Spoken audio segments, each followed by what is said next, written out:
What is this place? The little man smiled at me, his cheeks lifting his glasses. This is the 4th level of the Veil, dear Lynchpin, a place where any answer can be found to any question ever imagined. He swept his hand out as if to encompass the books behind him. Sure, there were a lot, but all the answers to anything ever asked? I rather doubted that, but I kept the thought to myself. I was getting smarter. I couldn't stop staring at the small man right in front of me, like he was some sort of apparition. He was just so odd. And after the 5th level of the Veil, I felt like I'd woken up from a nightmare into just a strange dream. He waved a hand at me. Would you mind shifting into your human form? While I know you can talk as a wolf, it's been some time since I've had an actual visitor, and I'd love to have a proper face to go with this conversation. I shifted, but I was wearing no less mud and garbage from the swamp as before.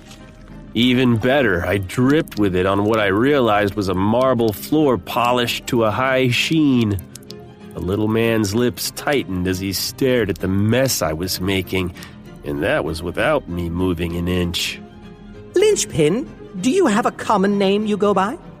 Alex.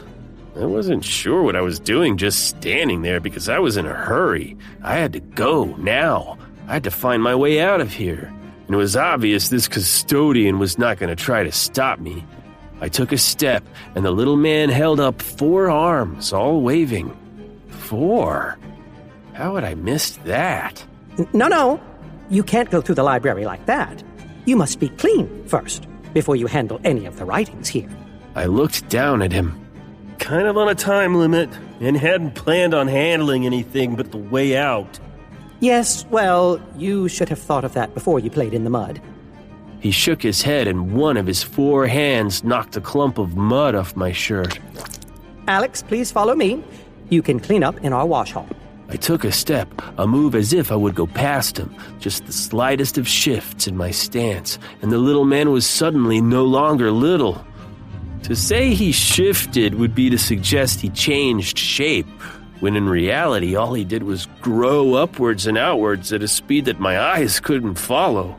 He loomed over me, the same 4 arms, the same spectacles, but his voice deepened to a bellow that would make any beast proud. I said, follow me.